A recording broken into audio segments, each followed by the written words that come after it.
The Sunlanders. Children of the Frost by Jack London. Mandel is an obscure village on the rim of the polar sea. It is not large, and the people are peaceable, more peaceable even than those of the adjacent tribes. There are few men in Mandel and many women, wherefore a wholesome and necessary polygamy is in practice. The women bear children with ardor, and the birth of a man-child is hailed with acclamation. Then there is Ayab Wayok, whose head rests always on one shoulder, as though at some time the neck had become very tired and refused forevermore its wonted duty. The cause of all these things, the peaceableness and the polygamy in the tired neck of Ayab Wayok, goes back among the years to the time when the schooner Search dropped anchor in Mandel Bay, and when Tayi, chief man of the tribe, conceived a scheme of sudden wealth. To this day the story of things that happened is remembered and spoken of with bated breath by the people of Mandel, who are cousins to the hungry folk who live in the West. Children draw closer when the tale is told, and marvel sagely to themselves at the madness of those who might have been their forebears had they not provoked the Sunlanders and come to bitter ends. It began to happen when 6 men came ashore from the Search with heavy outfits, as though they had come to stay, and quartered themselves in Niga's igloo. Not but that they paid well in flour and sugar for the lodging, but Niga was aggrieved because Mesaki, his daughter, elected to cast her fortunes and seek food and blanket with Billman, who was leader of the party of white men. "She is worth a price," Niga complained to the gathering by the council fire when the 6 white men were asleep. "She is worth a price, for we have more men than women, and the men be bidding high. The hunter Unenk offered me a kayak, new made, and a gun which he got in trade from the hungry folk. This was I offered, and behold, now she is gone, and I have nothing." "I too did bid for Mesaki," grumbled a voice in tones not altogether joyless, and Pilo shoved his broad-cheeked, jovial face for a moment into the light. "Thou too," Niga affirmed, "and there were others. Why is there such a restlessness upon the Sunlanders?" he demanded petulantly. "Why do they not stay at home? The snow people do not wander to the lands of the Sunlanders." "Better were it to ask why they come," cried a voice from the darkness, and Ayab Wayok pushed his way to the front. "Aye, why they come?" clamored many voices, and Ayab Wayok waved his hand for silence. "Men do not dig in the ground for nothing," he began. "And I have it in mind of the whale people, who are likewise Sunlanders, and who lost their ship in the sea. You all remember the whale people, who came to us in their broken boats, and who went away into the south with dogs and sleds when the frost arrived and the snow covered the land. And you remember, while they waited for the frost, that one man of them dug in the ground, and then 2 men, and 3, and then all men of them, with great excitement and much disturbance. What they dug out of the ground we do not know, for they drove us away so we could not see. But afterward, when they were gone, we looked and found nothing. Yet there be much ground, and they did not dig it all." "Aye, Ayab Wayok, aye!" cried the people in admiration. "Wherefore I have it in mind," he concluded, "that one Sunlander tells another, and that these Sunlanders have been so told and are come to dig in the ground." "But how can it be that Billman speaks our tongue?" demanded a little weazened old hunter. "Billman, upon whom never before our eyes have rested." "Billman has been other times in the snowlands," Ayab Wayok answered. "Else would he not speak the speech of the bear people, which is like the speech of the hungry folk, which is very like the speech of the Mandels. For there have been many Sunlanders among the bear people, few among the hungry folk, and none at all among the Mandels, save the whale people, and those who sleep now in the igloo of Niga." "Their sugar is very good," Niga commented, "and their flour." "They have great wealth," Unenk added. "Yesterday I was to their ship, and beheld most cunning tools of iron, and knives, and guns, and flour, and sugar, and strange foods without end." "It is so, brothers," Tayi stood up and exulted inwardly at the respect and silence his people accorded him. "They be very rich, these Sunlanders. Also they be fools, for behold, they come among us boldly, blindly, and without thought for all of their great wealth. Even now they snore, and we are many and unafraid." "Mayhap they too are unafraid, being great fighters," the weazened little old hunter objected. But Tayi scowled upon him. "Nay, it would not seem so. They live to the south under the path of the sun, and are soft as their dogs are soft. You remember the dog of the whale people? Our dogs ate him the second day, for he was soft and could not fight. The sun is warm and life easy in the Sunlands, and the men are as women and the women as children." Heads nodded in approval, and the women craned their necks to listen. "It is said they are good to their women who do little work," tittered Lakita, a broad-hipped, healthy young woman, daughter to Tayi himself.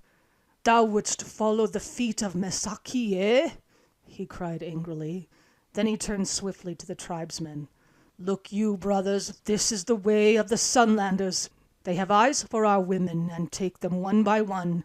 As Misaki has gone, cheating Niga of her price, so will Lakita go, so will they all go, and we be cheated. I have talked with the hunter from the Bear people, and I know. There be hungry folk among us. Let them speak if my words be true." The 6 hunters of the hungry folk attested the truth and fell each to telling his neighbor of the Sunlanders and their ways.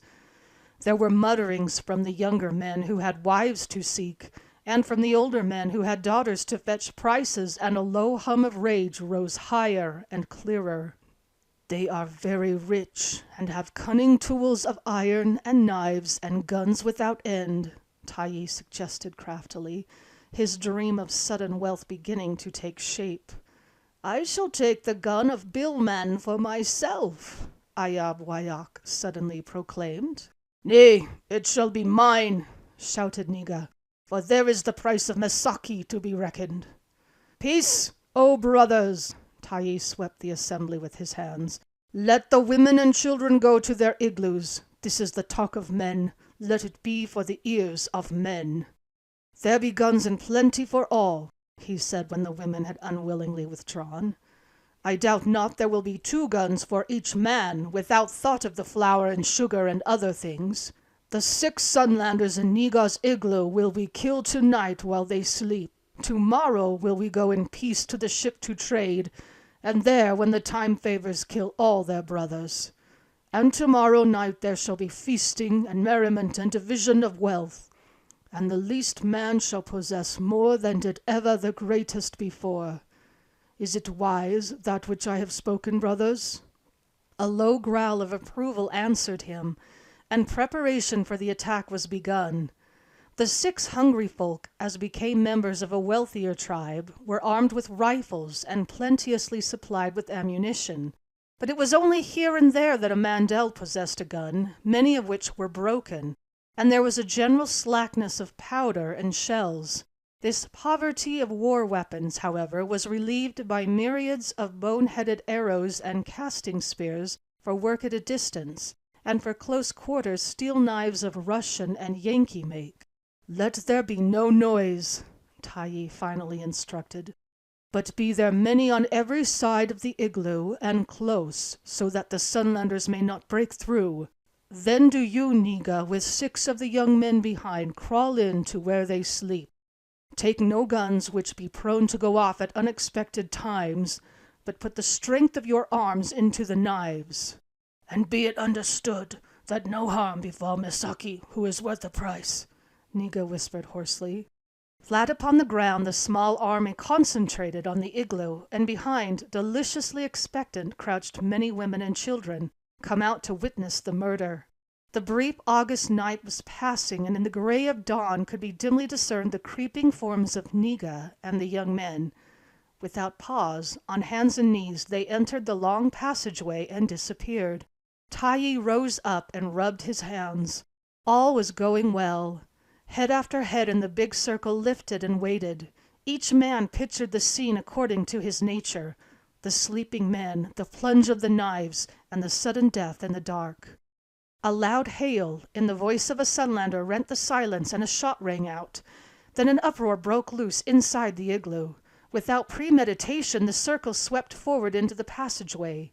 On the inside, half a dozen repeating rifles began to chatter, and the Mandels, jammed in the confined space, were powerless. Those at the front strove madly to retreat from the fire-spitting guns in their very faces, and those in the rear pressed as madly forward to the attack. The bullets from the big 45-90s drove through half a dozen men at a shot, and the passageway, gorged with surging, helpless men, became a shambles. The rifles, pumped without aim into the mass, withered it away like a machine gun, and against that steady strum of death no man could advance. "Never was there the like!" panted one of the hungry folk. "I did but look in, and the dead were piled like seals on the ice after a keeling." "Did I not say, mayhap, they were fighters?" cackled the weazened old hunter.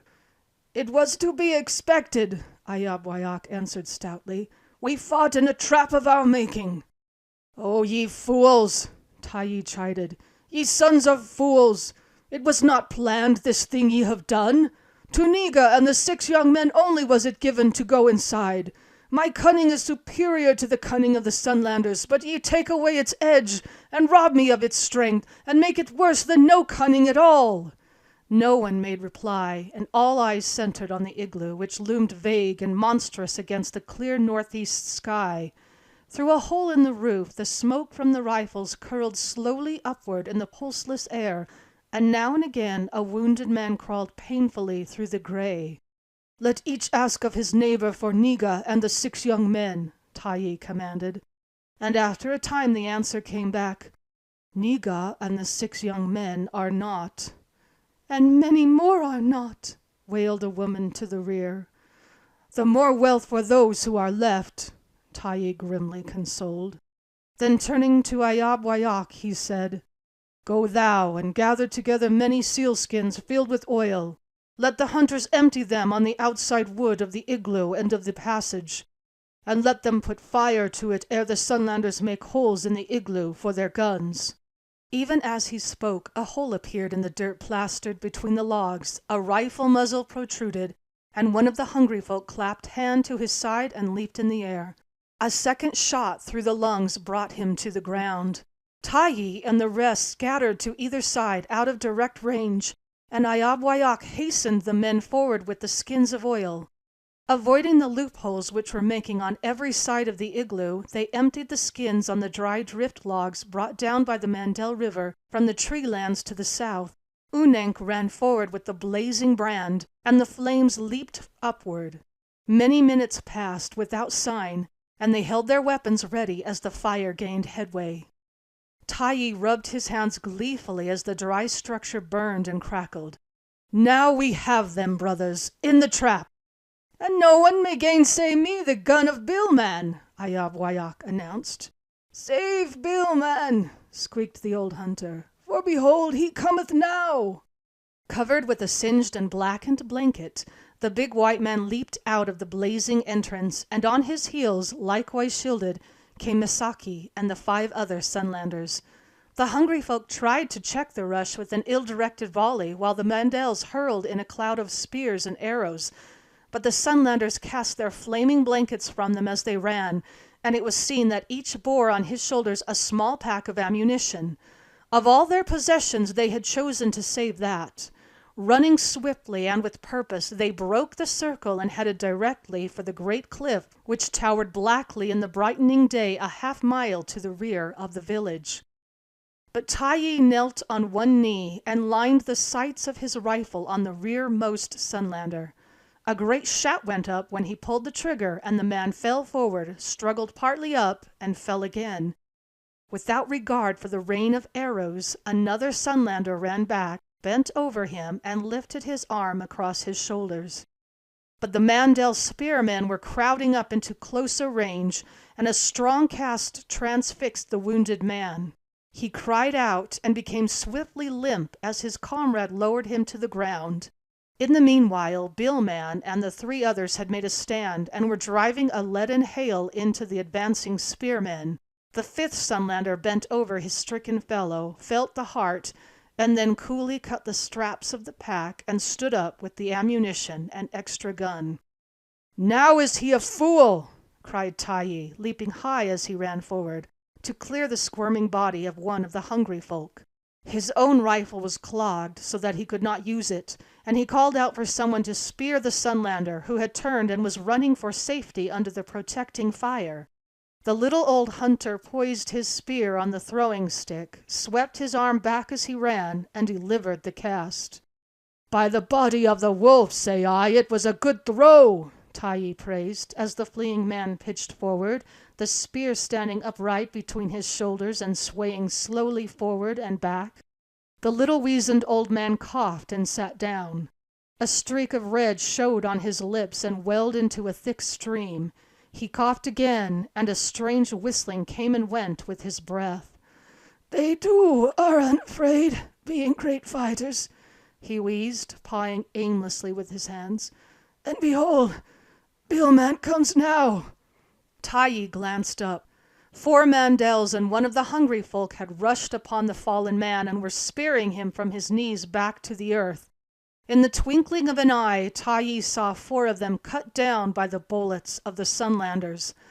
The 5th, as yet unhurt, seized the 2 rifles, but as he stood up to make off, he was whirled almost completely around by the impact of a bullet in the arm, steadied by a second, and overthrown by the shock of a third.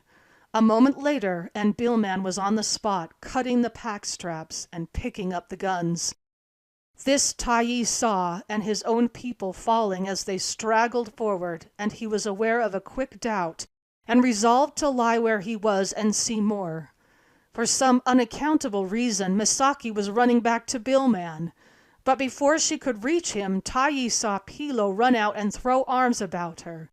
He essayed to sling her across his shoulder, but she grappled with him, tearing and scratching at his face. Then she tripped him, and the pair fell heavily. When they regained their feet, Pilo had shifted his grip so that one arm was passed under her chin, the wrist pressing into her throat and strangling her. He buried his face in her breast, taking the blows of her hands on his thick mat of hair, and began slowly to force her off the field. Then it was, retreating with the weapons of his fallen comrades, that Billman came upon them. As Misaki saw him, she twirled the victim around and held him steady. Billman swung the rifle in his right hand and, hardly easing his stride, delivered the blow. Taiyi saw Pilo drive to the earth as smote by a falling star, and the Sunlander and Niga's daughter fleeing side by side. A bunch of Mandels led by one of the hungry folk made a futile rush which melted away into the earth before the scorching fire. Taiyi caught his breath and murmured, "Like the young frost in the morning sun." "As I say, they are great fighters," the old hunter whispered weakly, far gone in hemorrhage. "I know, I have heard. They be sea robbers and hunters of seals, and they shoot quick and true, for it is their way of life and the work of their hands." "Like the young frost in the morning sun," Taiyi repeated, crouching for shelter behind the dying man and peering at intervals about him.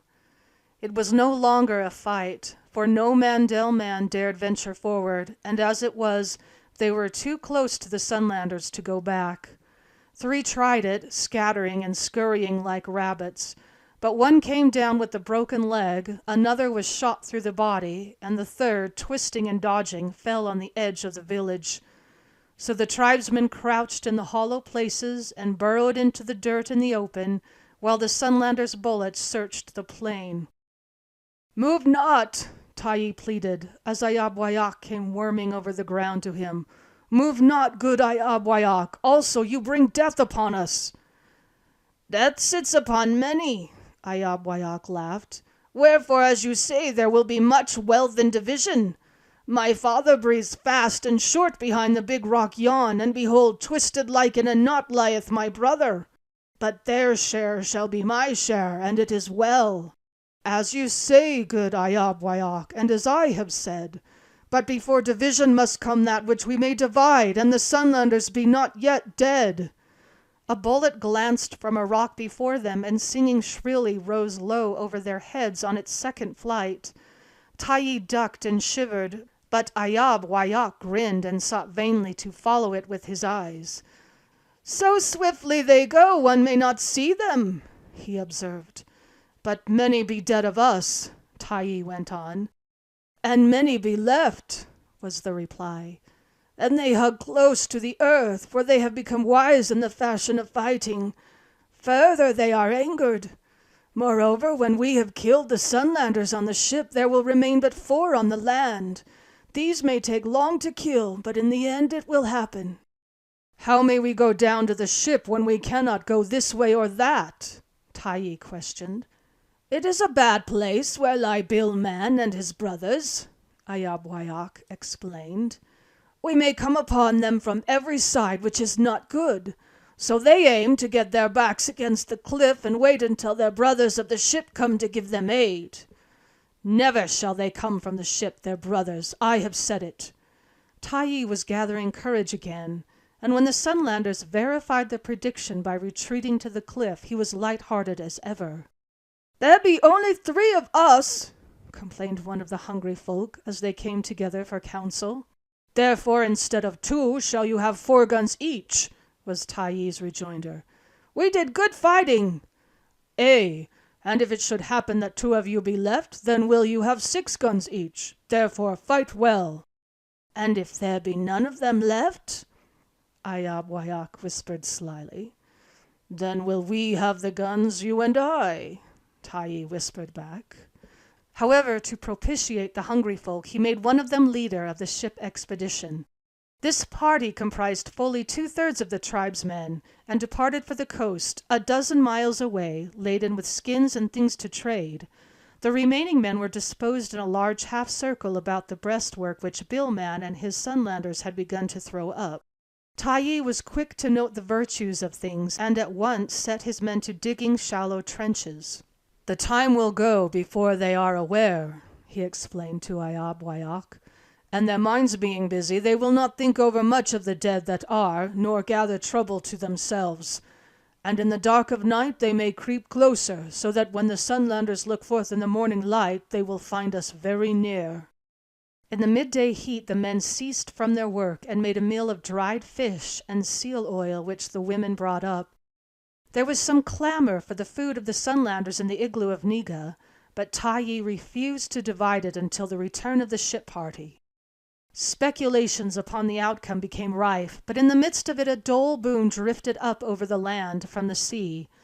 The keen-eyed ones made out a dense cloud of smoke, which quickly disappeared and which they averred was directly over the ship of the Sunlanders. Tyee was of the opinion that it was a big gun. Ayab Wayok did not know, but thought it might be a signal of some sort. Anyway, he said, it was time something happened.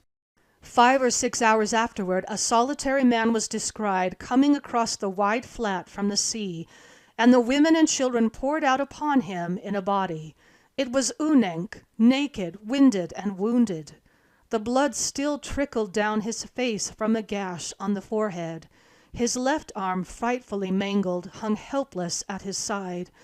But most significant of all, there was a wild gleam in his eyes which betokened the women knew not what. "Where be Pishak?" an old squaw queried sharply.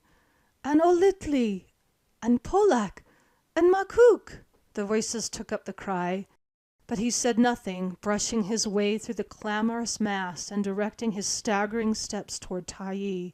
The old squaw raised the wail, and one by one the women joined her as they swung in behind. The men crawled out of their trenches and ran back to gather about Tyee, and it was noticed that the Sunlanders climbed upon their barricade to see. Unenk halted, swept the blood from his eyes, and looked about. He strove to speak, but his dry lips were glued together. Lakita fetched him water, and he grunted and drank again. "Was it a fight?" Tyee demanded finally. "A good fight?" "Ho, ho, ho!" So suddenly and so fiercely did Unenk laugh that every voice hushed. Never was there such a fight. So I say, I, Unenk, fighter before time of beasts and men. And ere I forget, let me speak fat words and wise. By fighting will the Sunlanders teach us Mandel folk how to fight. And if we fight long enough, we shall be great fighters, even as the Sunlanders, or else we shall be dead. Ho! It was a fight. Where be thy brothers? Taiyi shook him till he shrieked from the pain of his hurts. My brothers? They are not. And Pom Lee? Cried one of the two hungry folk. Pom Lee, the son of my mother. Pom Lee is not, Unenk answered in a monotonous voice.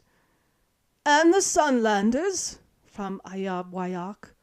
The Sunlanders are not. Then the ship of the Sunlanders, and the wealth, and guns and things, Taiyi demanded.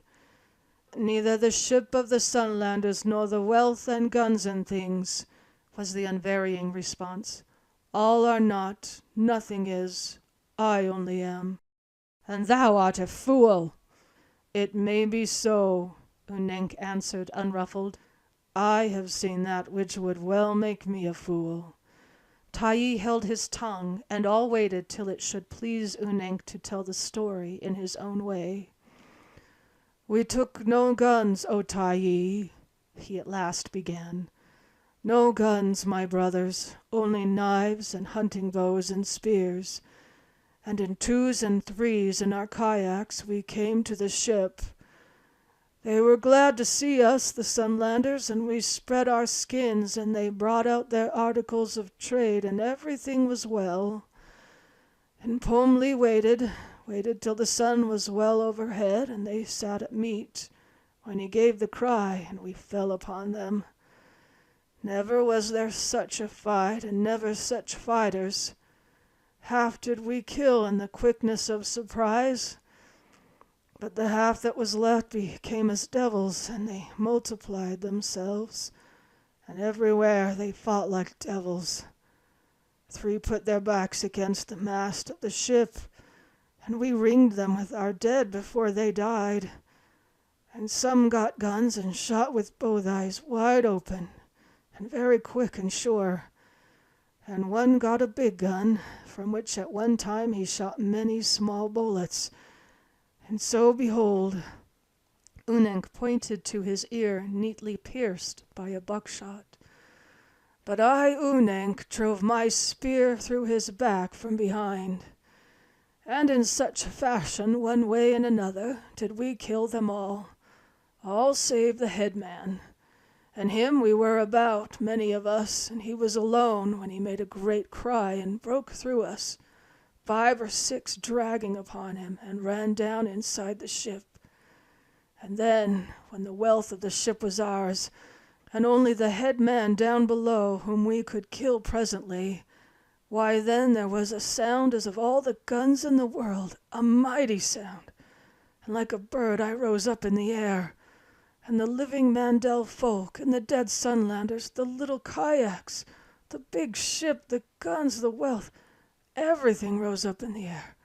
So I say, I, Unenk, who tell the tale, am the only one left. A great silence fell upon the assemblage. Taiyi looked at Ayab Wayak with awe-struck eyes, but forbore to speak. Even the women were too stunned to wail the dead. Unenk looked about him with pride. I only am left, he repeated. But at that instant a rifle cracked from Billman's barricade, and there was a sharp spat and thud on the chest of Unenk. He swayed backward and came forward again, a look of startled surprise on his face. He gasped, and his lips writhed in a grim smile. There was a shrinking together of the shoulders and a bending of the knees. He shook himself as might a drowsing man, and straightened up.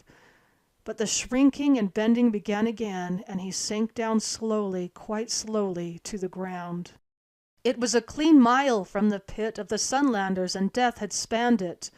A great cry of rage went up, and in it there was much of blood vengeance, much of the unreasoned ferocity of the brute.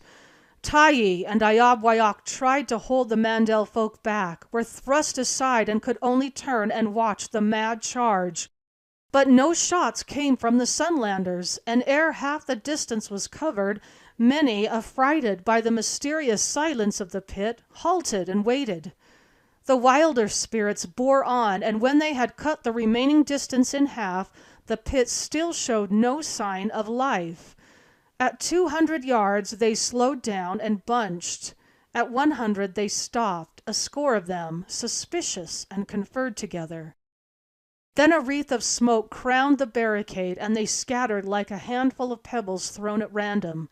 4 went down, and 4 more, and they continued swiftly to fall, 1 and 2 at a time, till but 1 remained, and he in full flight with death singing about his ears.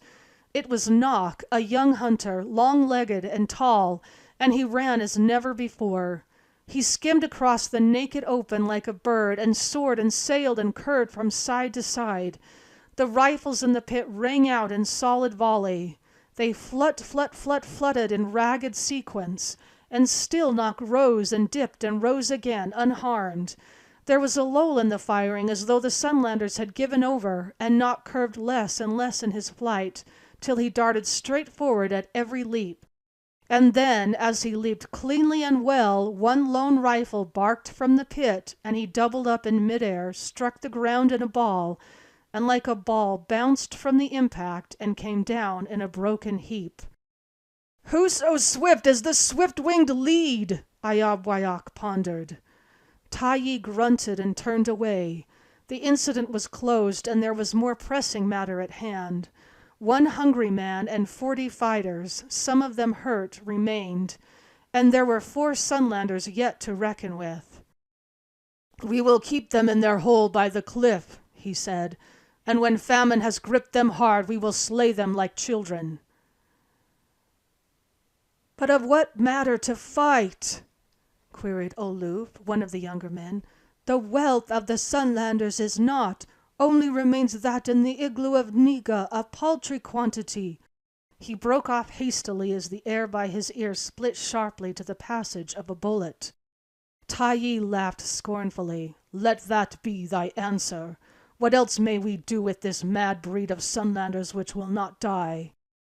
"What a thing is foolishness!" Oloof protested, his ears furtively alert for the coming of other bullets. "It is not right that they should fight so, these Sunlanders.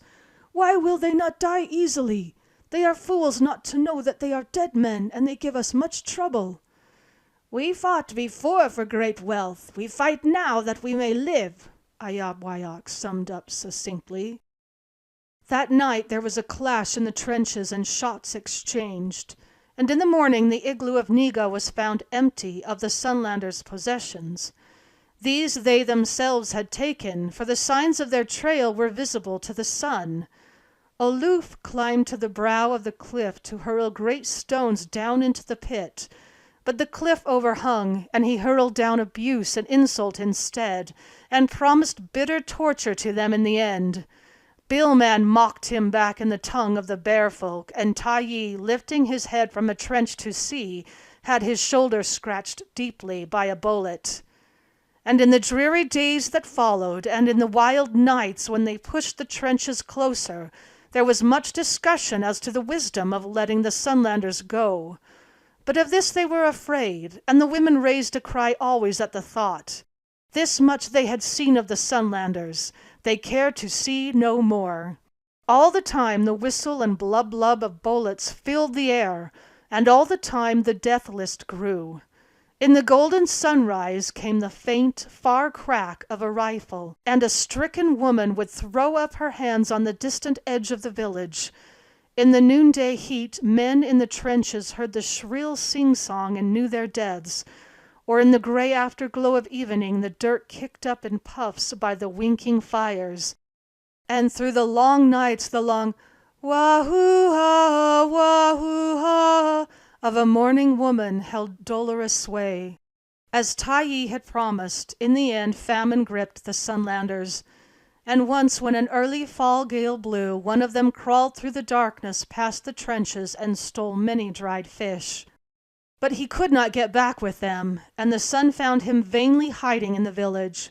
So he fought the great fight by himself, And in a narrow ring of Mandel folk shot 4 with his revolver, and ere they could lay hands on him for the torture, turned it on himself and died. This threw a gloom upon the people. Oluf put the question, "If a man die so hard, how hard will die the 3 who yet are left?"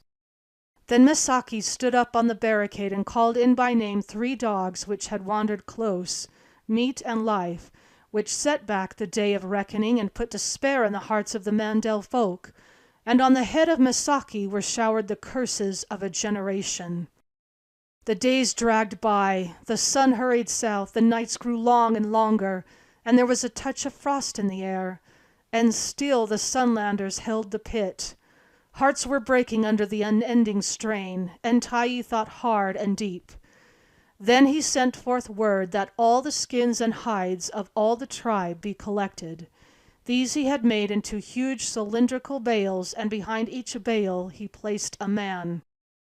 When the word was given, the brief day was almost spent, and it was slow work and tedious, rolling the big bales forward foot by foot. The bullets of the Sunlanders blub-blubbed and thudded against them, but could not go through, and the men howled their delight. But the dark was at hand, and Taiyi, secure of success, called the bales back to the trenches. In the morning, in the face of an unearthly silence from the pit, the real advance began. At first, with large intervals between, the bales slowly converged as the circle drew in. At 100 yards they were quite close together, so that Taiyi's order to halt was passed along in whispers. The pit showed no sign of life. They watched long and sharply, but nothing stirred. The advance was taken up, and the maneuver repeated at 50 yards. Still no sign nor sound. Taiyi shook his head, and even Ayab Wayak was dubious. But the order was given to go on, and go on they did, till bale touched bale, and a solid rampart of skin and hide bowed out from the cliff above the pit and back to the cliff again. Taiyi looked back and saw the women and children clustering blackly in the deserted trenches. He looked ahead at the silent pit. The men were wriggling nervously, and he ordered every second bale forward. This double line advanced till bale touched bale as before. Then Ayab Wayak of his own will pushed one bale forward alone. When it touched the barricade, he waited a long while. After that he tossed unresponsive rocks over into the pit, and finally, with great care, stood up and peered in. A carpet of empty cartridges, a few white-picked dog bones, and a soggy place where water dripped from a crevice met his eyes. That was all. The Sunlanders were gone.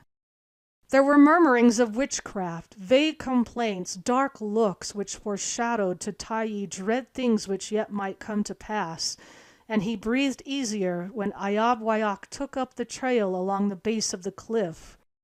"The cave!" Taiyi cried. "They foresaw my wisdom of the skin bales and fled away into the cave." The cliff was honeycombed with a labyrinth of subterranean passages which found vent in an opening midway between the pit and where the trench tapped the wall.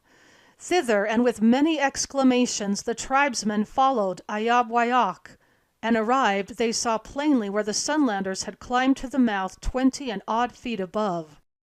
"Now the thing is done," Taiyi said, rubbing his hands.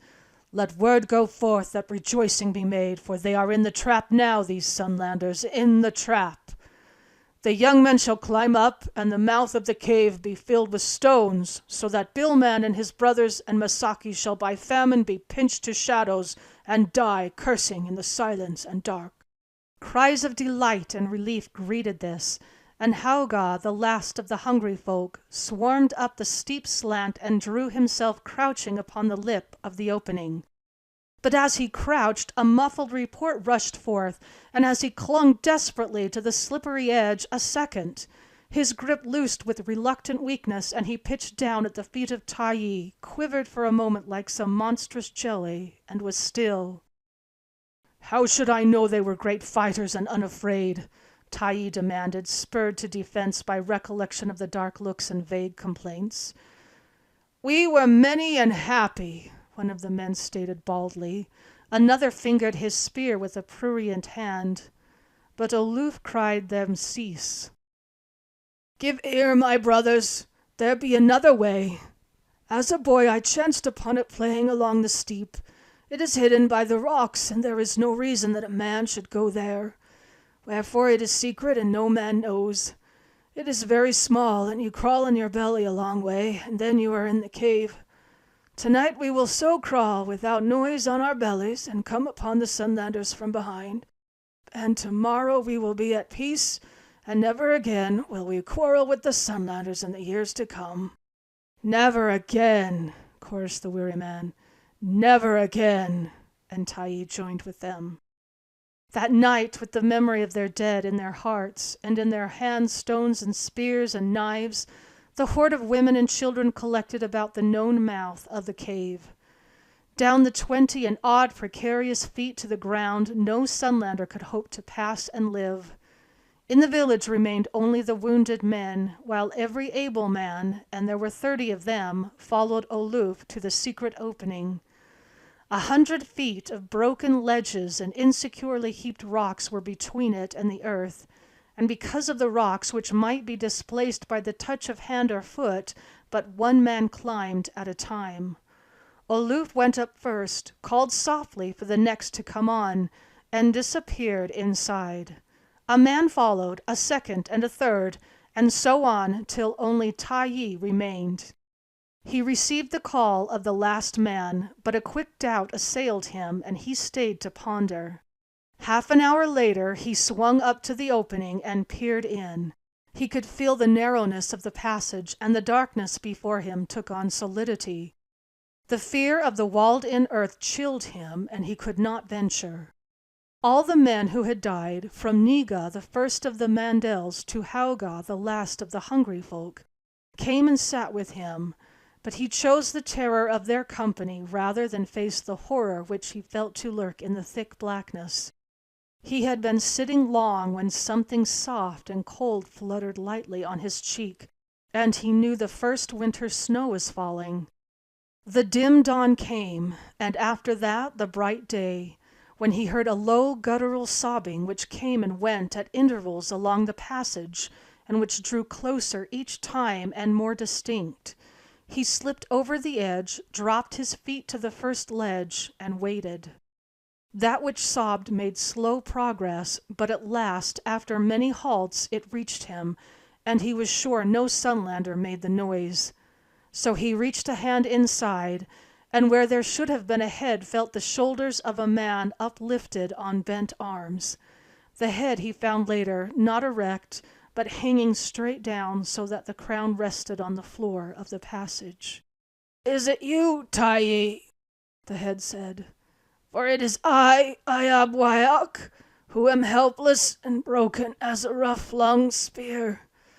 My head is in the dirt, and I may not climb down unaided." Tyee clambered in, dragged him up with his back against the wall, but the head hung down on the chest and sobbed and wailed. "Ow, ow," it went. "Oluf forgot, but Misaki likewise knew the secret and showed the Sunlanders, else they would not have waited at the end of the narrow way. Wherefore I am a broken man and helpless. Ow, ow." "And did they die, the cursed Sunlanders, at the end of the narrow way?" Tyee demanded. "How should I know they waited?" Hayab-Wayat gurgled. "For my brothers had gone before, many of them, and there was no sound of struggle.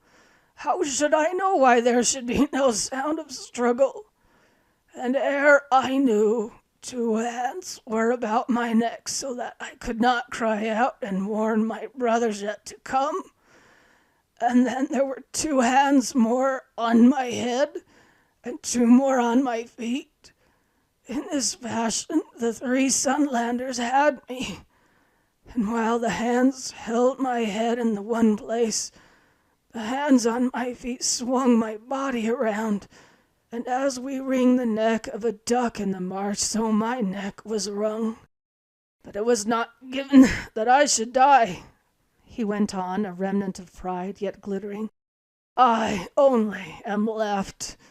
aloof, and the rest lie on their backs in a row, and their faces turned this way and that, and the faces of some be underneath, where the backs of their heads should be. It is not good to look upon, for when life returned to me, I saw them all by the light of a torch which the Sunlanders left, and I had been laid with them in the row." So, Tyee mused, too stunned for speech.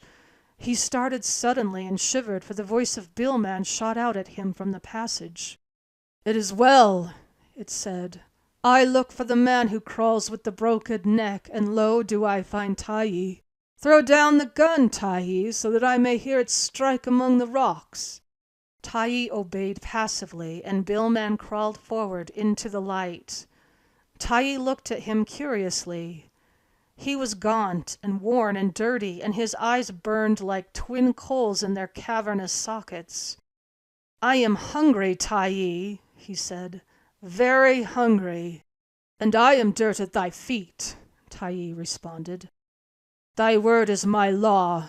Further, I commanded my people not to withstand thee. I counseled—" But Billman had turned and was calling back into the passage.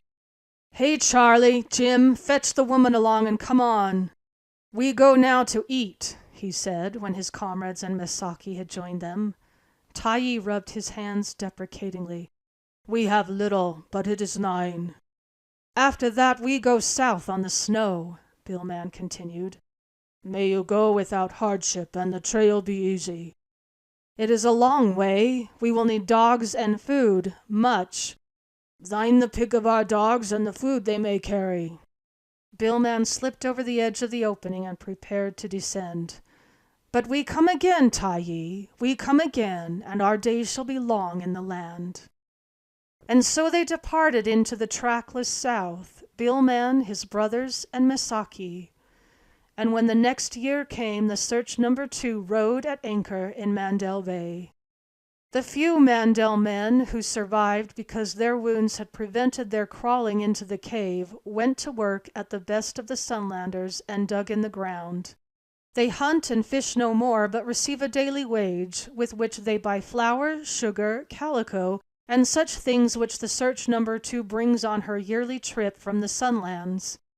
And this mine is worked in secret, as many Northland mines have been worked, and no white man outside the company, which is Billman, Jim, and Charlie, knows the whereabouts of Mandel on the rim of the polar sea. Ayab Wayok still carries his head on one shoulder, is become an oracle, and preaches peace to the younger generation, for which he receives a pension from the company. Tyee is foreman of the mine, but he has achieved a new theory concerning the Sunlanders. "They that live under the path of the sun are not soft," he says, smoking his pipe and watching the day shift take itself off and the night shift go on. "For the sun enters into their blood and burns them with a great fire till they are filled with lusts and passions. They burn always, so that they may not know when they are beaten. Further, there is an unrest in them which is a devil, and they are flung out over the earth to toil and suffer and fight without end. I know. I am Tyee." End of section 5.